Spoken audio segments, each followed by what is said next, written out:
Let's. All right, welcome back to your weekly hangover. Date is July 26th. We're back on DG Podcast. I want to apologize for not having a weekly hangover last week, but it was the day after my birthday, and I was quite literally hungover and unable to work computers. We're back today. Hopefully you've been following our SEC previews available at the DudeYouCrazy.net site.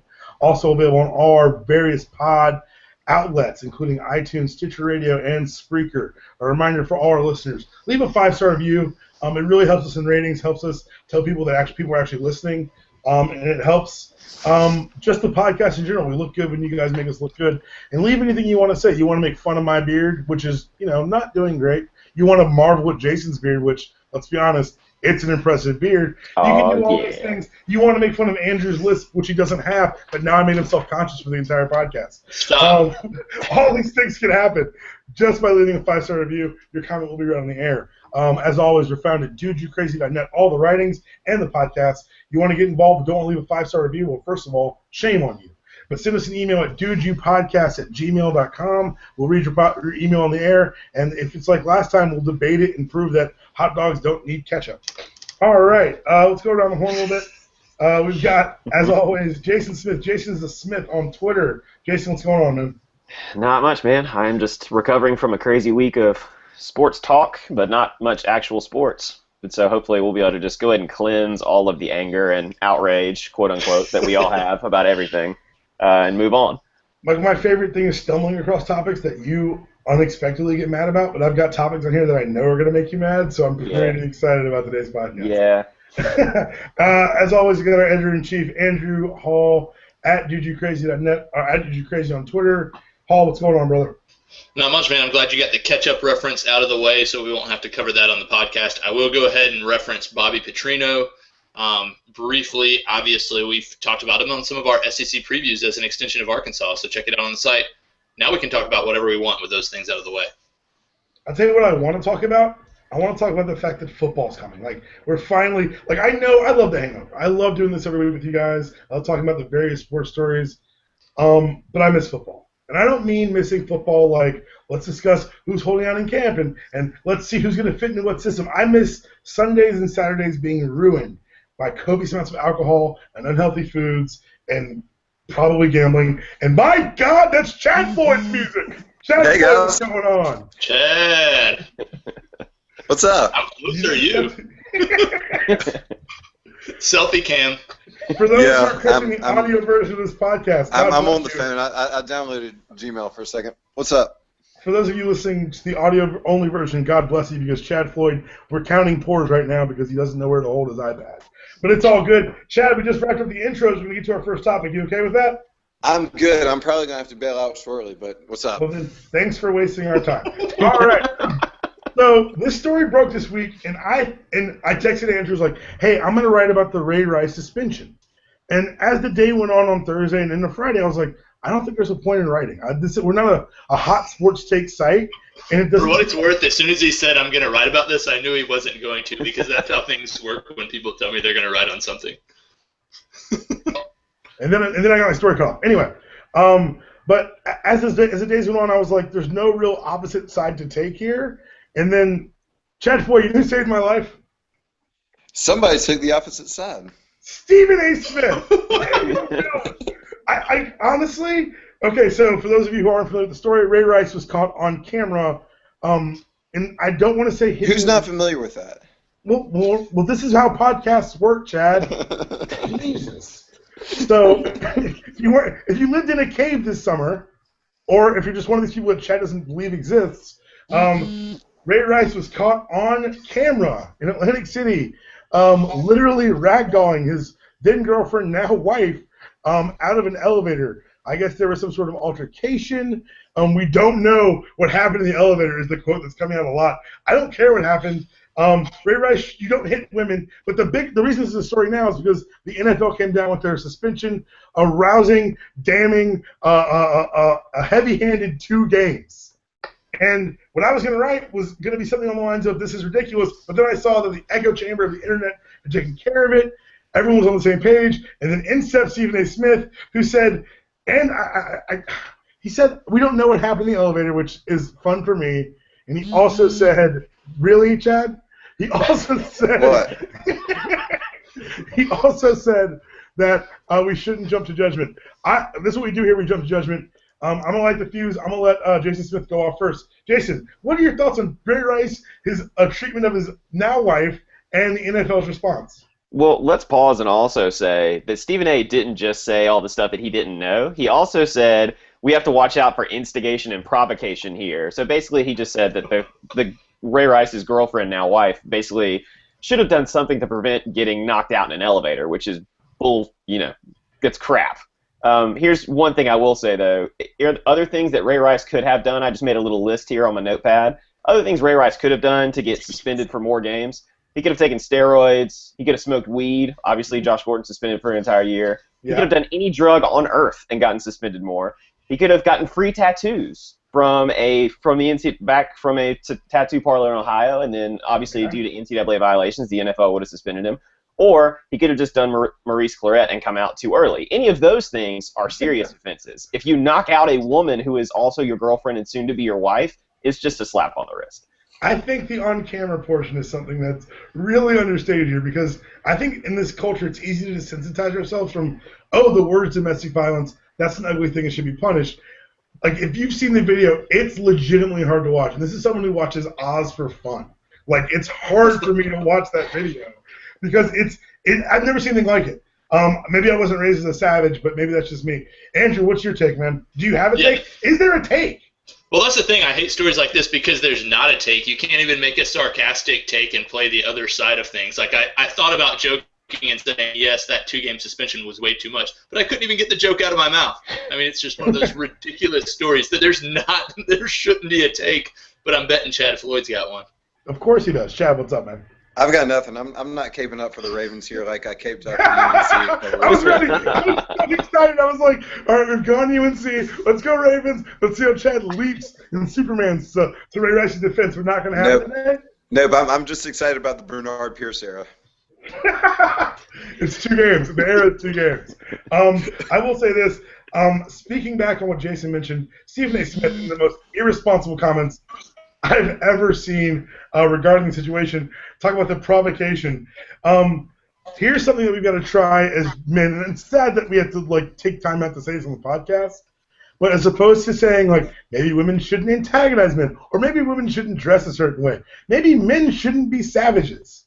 And I know that I'm not one to morally take the high ground on many things, but unless there's a litany of women who I've hit that come out of the woodworks who tell me I'm lying right now, that's not going to happen because I'm not a savage. Andrew, what's up? What did you say? I think the thing that kills me is the situational awareness of this scenario in which it's obviously Ray Rice is a professional athlete. He plays a sport in which you go against one man, often one-on-one, and try to get past them without knocking them unconscious. He's capable of subduing a situation if he was attacked or anything like that in thousands of other ways, and that didn't come to fruition. Yeah, I was kind of waiting for Hall to make the really awkward hot take that was sarcastic and just in completely poor taste. Hall, you've let me down here. Wait, you're waiting for someone else to take a sarcastic and poor taste comment? What's happening? Who are you and what happened to Chad Floyd? This is also true. At the end of this topic, I want to remind everyone to go on NFL.com and buy your pink Ray Rice jerseys. Portions of the proceeds will go to breast cancer research. And I think it's important that women show their support for a man who didn't apparently deserve to be punished for striking a woman about the head and face with his hands. Let's move forward. What I love, too, is they have the Breast Cancer Awareness Month all October. You know, they talk about wanting to represent women and build their female fan base. And then you have guys suspended the whole season for marijuana use. And, you know, a decent running back is suspended for 2 games for dragging his unconscious wife out of an elevator. It's just bizarre to me. Chad Floyd recapping the entire topic for no one's benefit. No, it just bothers me. Lloyd. Let's move on. It just freaking bothers me. You're missing transitional cues. Let's move on to another horrific NFL story that makes me question the society in which we live. Tony Dungy. So it happened about a week and a half ago where he said that Michael Sam, he believes he deserves a chance in the NFL, but he wouldn't want to give him that chance. And the reason we're talking about it this week is because Tony's gone on a media tour to double down. Not to clean up his comments, but to double down and explain why we're wrong for not accepting them. This is the same guy who credits the Pittsburgh Steelers leadership for allowing him to be a black coach in the NFL when he was getting started, when it was a taboo. They said they took a chance on him, but he wouldn't take a similar chance on a openly gay player. It's a victim of bigotry, applying bigotry. It's inception bigotry. Andrew Hall, what do you think on Mr. Dungy's comments? Am I completely off base? I don't think you're completely off base. I will say that this is nowhere near on the level of the Ray Rice story, in my opinion. No, God, no. Yeah. No, we want to talk about. We're stepping down as we go through the podcast. Yeah. So certainly nowhere near on that level. I would say I think that this has gotten blown a little bit out of proportion in some ways, and I think that Dungy even recognized that. First of all, I want to say that I thought Michael Sam handled it like in a perfectly classy and kind of cutting and killing with kindness way when he basically said, "Glad Dungy's not the coach of the Rams." I really liked that response. I mean, in a way, I think this is more an indictment of Dungy's ability to manage distractions, or maybe the risk-reward of having Michael Sam on a roster, more so than his bigotry, in a way. I don't know. This is my take on it, obviously. Yeah. But I feel like as a head coach, your job is to limit distraction. I think we'd be lying if we said there aren't media distractions associated with Michael Sam. I mean, we're in a way one of them right now. And, I mean, when was the last time we talked about Ahmad Dixon or somebody else drafted in the 7th round? It's there. Palmer, go ahead, and then I'll come back. I think it's interesting that you brought up the distractions thing. Tony Dungy using the famous NFL buzzword distractions, which means anything that's not football. For the record, these are grown men who have, like, families and lives. These aren't, like, simple-minded chuds who can't put on their pants without being told. Like, distractions, and Tony Dungy throwing out that word, first of all, disgusts me, because I've been in locker rooms. I've been in NFL locker rooms. Distractions, that's ludicrous. But he's also the same guy who, for a price, mind you, advocated for Michael Vick to be brought back, advocated for Michael Vick's reality show to accompany his comeback, and he also harbored a certain Harvard Marison, whose name I'm not comfortable actually saying on the podcast. He brought Keyshawn Johnson to Tampa Bay. This man, like, he surrounded himself with these quote-unquote distractions, but at the same time, like, aside from, like, being insulting to NFL, the intelligence of the average NFL player, it's insulting to my intelligence as a viewer that you will expect me to believe that your dressed-up distractions are actually going to take away from the NFL team. Go back to the thing I would say is kind of the risk-reward relationship, though. I mean, I think Michael Sam, I think we all are probably in agreement on what he's capable of football-wise on this podcast. I mean, with Michael Vick, I think he had a much higher ceiling, for instance. And if I'm a head coach, which obviously I'm not, I'm going to put up with a little more, and I'm going to advocate for a little bit more if there's going to be an accompanying distraction, if I'm going to get something on the field, because my job is to produce the best thing. I think in a way Dungy was probably being honest. This is probably, again, an indictment of his ability to manage distractions, his ability to evaluate risk versus reward, things like that. But I don't think it's – I think there's a lot of coaches and GMs that felt the same way but haven't said that, and I think that's why Sam slipped so far in the draft. I mean, the same thing could be said in a way about Johnny Manziel. People didn't want that distraction. I mean, he kept falling. Michael Sam's not the only player that's a distraction. I'm not saying that by any means, but I think that what Dungy said was worded terribly. I think that it was out of line, but I don't think it was necessarily quite the attack on an openly gay player that some people have made it be. Let's go to you, Jason. I think the key thing as far as like talking about distractions and like making comparison to Johnny Manziel, or even like go back to like Pac-Man Jones, where like when he came out in the draft several years ago, people thought there's no reason you should ever draft him, and my Tennessee Titans obviously drafted him. It was a complete and utter disaster while he was drafted. And I think that those two cases show kind of the difference here, and then I think Manziel and Pac-Man Jones and other guys like Keyshawn Johnson and other athletes like that are quote-unquote distractions tend to be the impetus for the distractions themselves. You know, like it is their actions cause the distractions. Whereas with Michael Sam, what we're talking about is, and this is why I think Dungy was rightly criticized, is that we're talking about other people's reaction to this player just being who this player is. Exactly. And that to me is a totally different case as far as labeling them a distraction. Like that to me is very much an indictment on Tony Dungy, as in like either you have the stones as a head coach to stop those kinds of distractions in the same way that you have the stones to stop racism and to stop like domestic abuse and other things like that. You know, like that to me is on the head coach. Dungy said he would have suspended Michael Sam for 2 games. Yeah.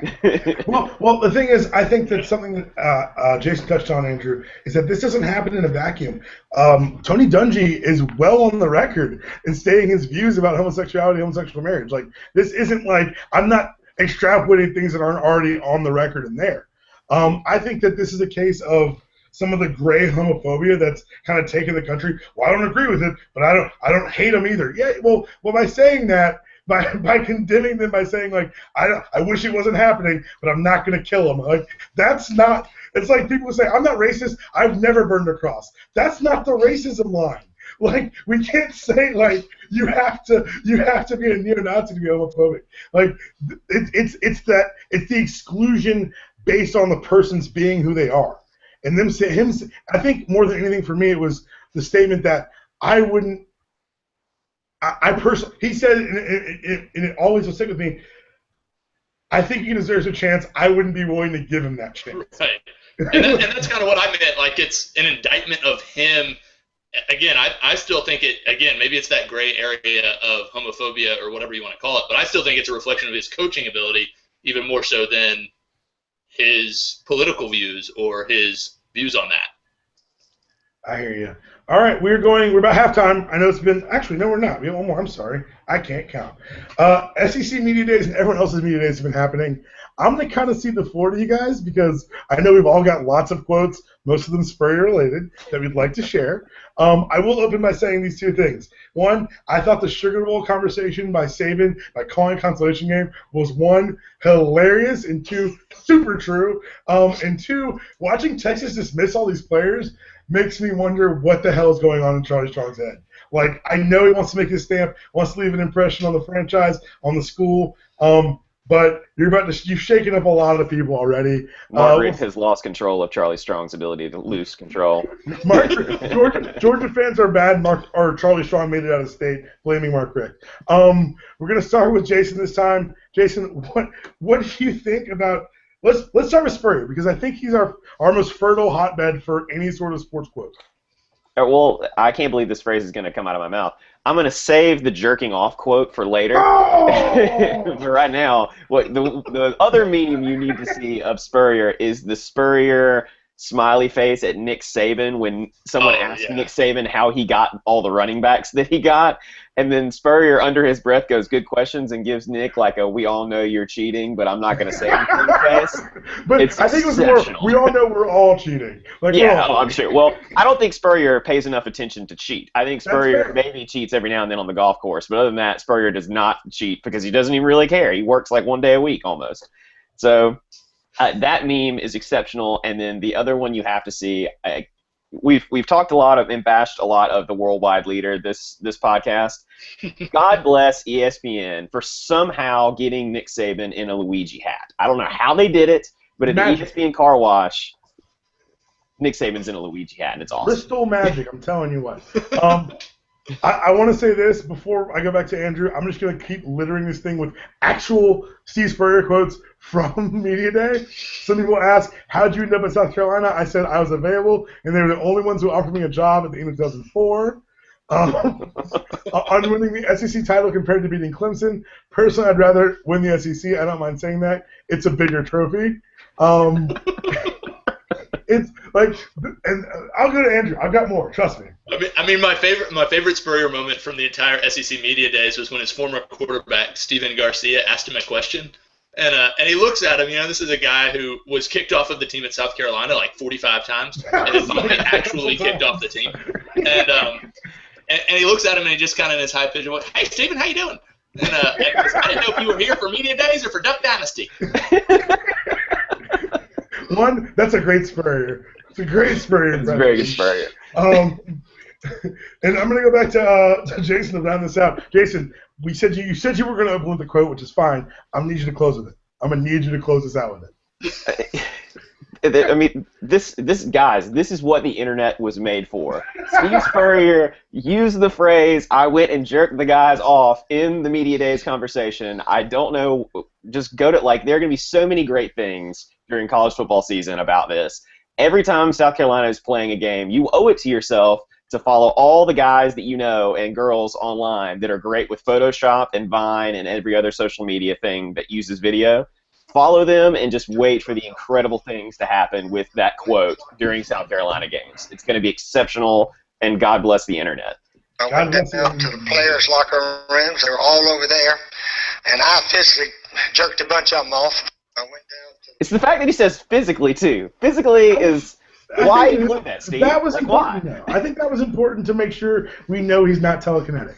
Yeah. That would have been really quotable. Now, Steve Spurrier has telekinesis. Sources. Breaking news. Podcast. All right, we're at halftime. We do hypotheticals at halftime. This was from Chad Floyd. He sent it to me while I was literally on the floor of my hotel room before or after the wedding on this past weekend. Athens, Georgia, Classic City, great wedding. Congratulations, Wright and Lauren. You're an aspiring director and get to direct one film. You find out somehow you will die 5 years in the release of the film. Of your only film, you have two options. Create a film festival favorite that never makes the big screens. You make a decent living off of it, but once you die, your film is rediscovered and hailed as one of the great films of all time. You're lauded for eternity as a cinematic genius. Or B, you make a terrible movie that makes a bucket of money, top 5 grossing all time, you live like a boss for 5 years, but everyone privately thinks you suck. You spend the last 5 years giving your critics the finger to the critics while sailing on your giant yacht with models. Which one do you choose? I have an answer. I'm not going to budge on the answer. I want to hear what someone deeper and more substantive has to say. Jason Smith. Not Andrew Hall. How terrible of a movie are we talking here? I didn't write that. Imagine a bad, good movie. A bad movie that made a ton of money. Okay. Hear about this. Not Early Bay, not Rock, but like Transformers 4. Sure. Yeah. I think you're always going to be more content if you, as an artist, you will always be more content if you make an exceptional work of art, even though the world doesn't ever recognize it. And even if you die never knowing that people were going to recognize it, at least you have the self-satisfaction of that. Because I feel like even though you have models and all the cool stuff, the notion that you basically like hoard out your art is still going to always eat at you, I think. In much the same way that, like, Chris Broussard confirming through sources LeBron's first-hand account is always going to eat at him. And so I think I would much rather not be the Chris Broussard of movies. Well, that's an opinion. Let's go to Hall. Hall, what do you think? I feel like I could buy an awful lot of contentment and let my artistic integrity eat away at me for a mere 5 years. So I'm making the blockbuster hit. I don't know if you guys are on Instagram or you follow Dan Bizarrelin on Instagram. Yeah, that's exactly who I was picturing. Guarantee me 5 years of Dan life? Yeah, I'm in. I'm cranking out Transformers 6, Rise of whatever, and I'm laughing at you from the bank. And I get what you're saying about legacy and artistic integrity. You know what lasts longer than critical acclaim and integrity? My spot at the top of the highest grossing movies list. You want to talk about legacy? There's a legacy. You're not touching my numbers. Got a legacy. Yeah, it's numbers and partying. That's my legacy. I'm completely okay with that. All right, we'll move to the back half of the podcast. Just so you guys know, it's not going to be as heavy as it has been. It's way more entertaining, and God bless you. I don't know. This next topic's pretty heavy. It is. Literally, in many ways. It's physically weighty. Canseco versus McGuire. So this is not 1994. You did not time travel. Oh my God, if we did podcasts around 94, we just created the internet. So Jose Canseco's made a corner market on chirping at Mark McGuire on Twitter and through media saying, please forgive me, Mark, please forgive me. If you don't remember, these guys were the Bash Brothers in Oakland. And Mark McGuire said to a reporter this week that he would never forgive Jose Canseco for outing the steroids era. Hypocrisy abounds. Andrew Hall, where do we start? I want to start at the beginning of 2013 when Jose Canseco made his New Year's resolutions on Twitter. And he made 10 of them, and one of them was to get back to Major League Baseball, either as a player or as a manager, and to have dinner with Mark McGuire. Now, that was one resolution. Sounds like separate events. So, I mean, he's obviously been making efforts to do this. I mean, I should also point out that his 6th New Year's resolution was to get elected to an important political office in the U.S. or Canada and help all people and governance. See, before you go on, I have a question for you. Is it 6 numbered? Because he did 5 twice. It's 6 numbered, so it must be number 7. Yeah, 5 twice, one of which was fighting Shaq in MMA.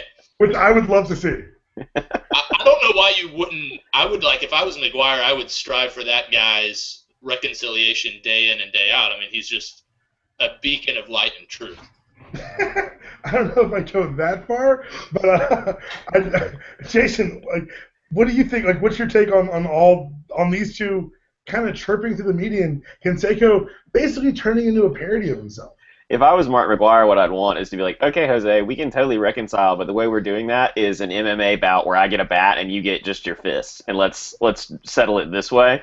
And after this fight, then we're totally cool. I would pay to watch Mark McGuire. I think Canseco would just cycle back up and eat the bat. Just decimate the bat. I'll say this. If Mark McGuire is mad because Jose Canseco cost him money or endorsements or ruined his, not legacy, I don't care about legacy, that's one thing, and that's super selfish. But if Mark McGuire is mad because Jose Canseco ruined baseball, then I'm Team McGuire, and I hate Cardinals fans. I'm Team Mark McGuire all the way because you know what? I watched highlights of the home run derby because I'm not going to watch the derby because Chris Berman makes my ears bleed. But I watched highlights, caught 7 home runs that barely made it out, and just remembering the childhood days of literally running out of balls on the mound for Canseco and Sosa and McGuire to pound out of there. And that's when baseball was at its best. That's what we're trying to recapture now, and they're not going to do it because everyone digs a long ball, and it's not entertaining anymore. And that was back when Chris Berman didn't make your ears bleed because he was still doing the home run derby. Was he really? Oh, yeah. Under research. Absolutely, man. Chris Berman has been doing that home run derby forever. I mean, I remember. The spirit of the podcast. All I remember about Berman from my childhood is the stupid nicknames and the Mike Allstott work done, the 2 noises he made for them because as a child that did entertain me. I'm not going to lie. What? I was a kid. What do you want from me? Mike Allstott. Boom, boom, boom, boom, boom. And Morgan. I was really hoping I wouldn't have to do it on the podcast. Now I'm kind of glad I did. Let's go to the Pacific Northwest. I know I talked about wanting to talk about actual football, but this is something outside of football that's super entertaining because the skills monster himself, a.k.a. Mr. Beast Mode, a.k.a. I'm about that action boss, Marshawn Lynch, made the news twice in the last 2 weeks, or really 3 times if you watch the ESPYs, which I didn't. ESPYs, yeah. But the first one, I'm just going to tell the stories first, and then we're going to talk about them. The first one was he parked his car in Oakland, and then from somewhere, because Lamborghinis do not have a lot of park space, or trunk space, so I'm told. I've never driven a Lamborghini. But he pulled out turnstiles and velvet ropes and put them around his car, which, 1, isn't a threat deterrent, but 2, is brilliant. 2, I've seen pictures. I didn't watch the ESPYs. I don't watch the ESPYs. But I've seen Marshawn Lynch. Everyone's in tuxes and the best designer wear. Marshawn legitimately looks like he's waiting for next on Madden. He looks like he could be a denizen of my dorm room in college. Between practices, let's get a game of NCAA in. Who's got next? And the last one is possibly the most boss move of all time. So I guess camp started this week for the Seahawks. Marshawn Lynch decided he was going to hold out. As opposed to going through normal channels, maybe through agents or using email, he texted a former teammate who was live on air at NFL Network and told him that he was holding out and to announce it on the air. I'm going to Hall first. 1, which one of these is the most noteworthy or the most Marshawn Lynchiest of the 3? And 2, just rip off of that because we're going to go into the idea of the holdout after this. I mean, I feel like as a follower of sports media, I liked the tweet to the on-air broadcast the most, or the text rather. I think it just says a lot about a guy who wants to be his own source, is tired of people getting in the way in any form or fashion. I respect the hell out of that. Agreed. No, that's the most Marshawn of it. You're right. Jason, which one do you think was the most Marshawn Lynchiest? I enjoy the turnstiles and the velvet rope the most. Especially because he did it in Oakland, which I got to say, if you're going to do that, if you're going to put a barrier around your car, Oakland is probably the best place to do that. You probably should have some sort of thing. But you probably need to step up your game from the velvet rope and the turnstiles. I'm just going to say that it bespeaks the, like, my car is in its own VIP section right now, but in reality, you're parked on the streets of Oakland, and, like, you just pretty much brandished heavy turnstiles to break all your windows if anybody wants to get in your car. It's like you provided the means right there. If they want the car, they'll step over the road. That's my only counterpoint. And then use the turnstile to break your window. Well, that's not how you. Oh, all right, we're not going to get into how to steal a car, but we'll tell you right now, shattering windows on busy streets is usually not the go-to move. Let's do I will say, like Andrew said, my favorite one was the texting in the holdout, and you see a lot of people who want to say, all right, so I'm not a lot of people. Pete Carroll had the all-friggin' audacity to say, when asked about the holdout, the contract's the contract. You sign a contract, you should live up to it. This is the NFL. First of all, it's Pete Carroll who ran from USC when he heard that there was going to be sanctions. Secondly, this is the NFL where you're currently underpaying your quarterback to such a degree that he's making less than anyone else on the team, but he won you Super Bowl, and you have yet to renegotiate. And three, a contract's a contract, so that's every NFL player gets cut this fall. Hey, I signed a one-year deal worth 1.2. Yeah, you're getting $16K and a plane ticket back to a one-way plane ticket out of camp. Like when you see those Hard Knocks guys get their tickets home, all you walk with is a signing bonus and your per diem from camp. You only get paid for in-season games. But the contract's the contract according to Pete Carroll, right? Right? I mean, I'm not wrong. Contract's the contract.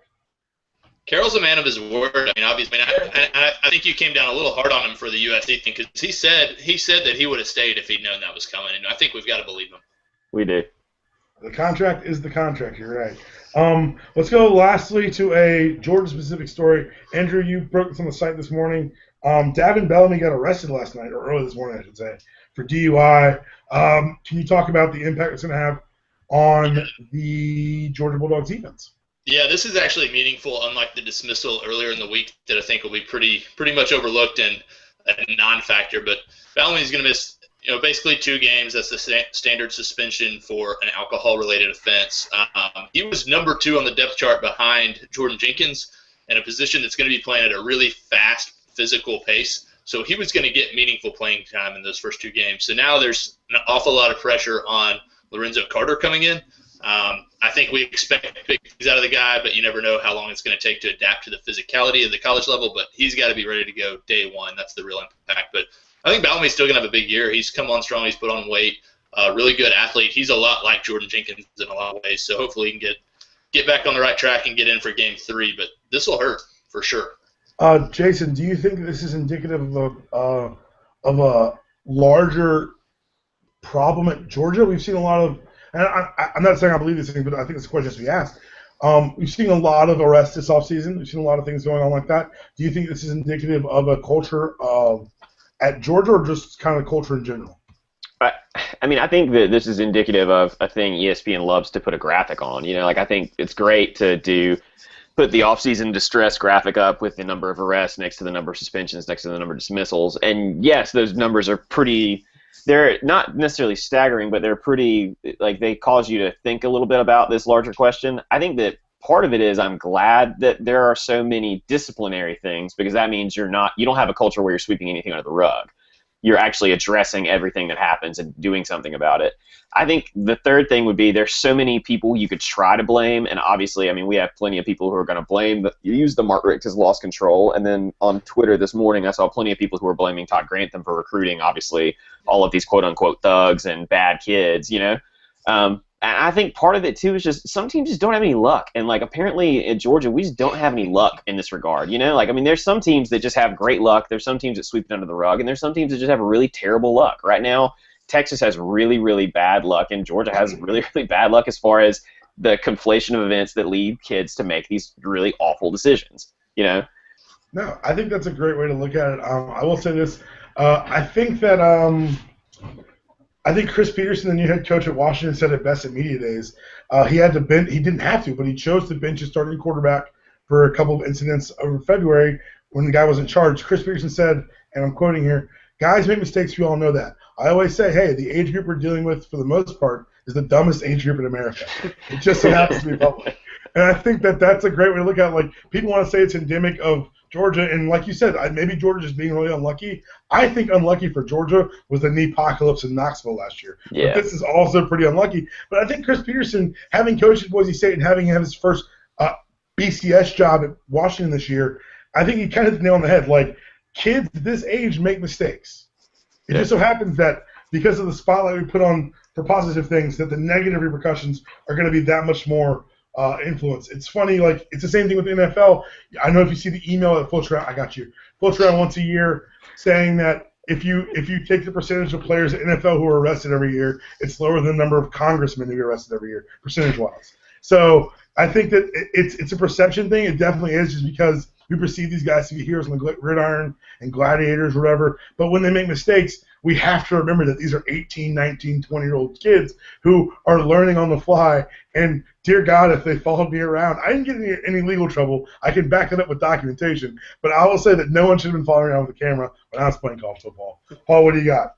Yeah, I mean, to kind of dovetail off your point about congressmen and NFL players, I mean, we've had 6 Georgia players arrested this offseason for a total of 7 times. 3 of those people were involved in one incident.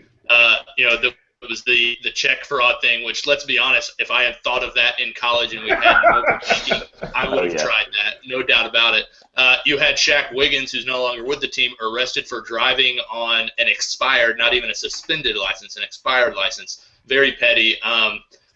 When you're looking at it, okay, well, let's say 6% of these guys are getting arrested in the worst of these crimes. Obviously, Jonathan Taylor's was serious this week. DUIs are serious, but, I mean, I would say the average fraternity at the University of Georgia has more than 6% of people, of brothers getting arrested over a 1-year period. Let's not start comparing this to the fraternal lifestyle at Georgia.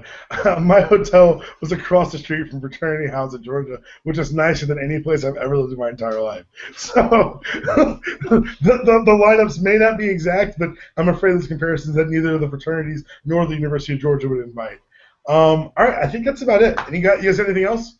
Well, the one thing I was going to say about what Hall just mentioned is I'm with you in this regard, is that, like, I think that the mistakes that these kids are making are kid mistakes, whereas you look at other schools, like I mentioned Texas earlier, and I use the word bad luck for them, which is probably like a total wrong way of stating this. Some of those kids, it is bad luck and bad decisions on their part, but they also had one sexual assault allegation come out against 2 of their players who got dismissed for it that is absolutely disgusting, like horrible. And I think it does speak. It actually speaks probably pretty positively of the fact that Georgia's culture is kid mistakes, whereas you have schools scooters and like you have like random stuff like that versus really, really heinous crimes that are happening at other schools and universities. And that's not to say that might be not be happening at Georgia. We just don't know about That's it. Fair.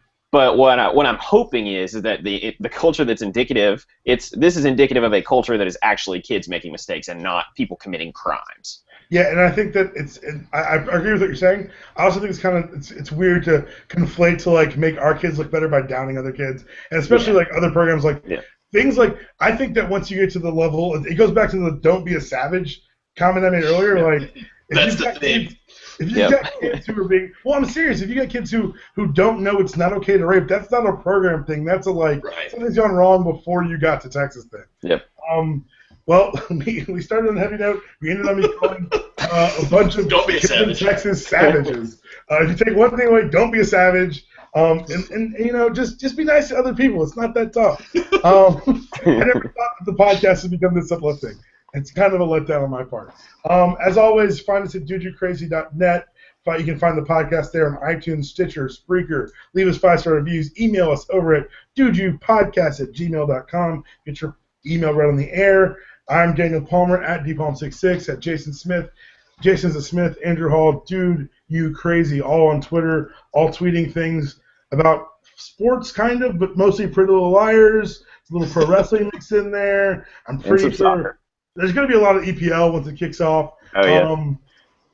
We're not just Georgia sports guys, but if you want to come there for that, there's that too. I can't wait for the first live blog of the season when I'll be running Georgia, South Carolina, and I get to see how many times I can put Spurrier jerking kids off in one live blog. Thanks for sticking around. We'll be back later this week with more, and next week with another Hangover podcast.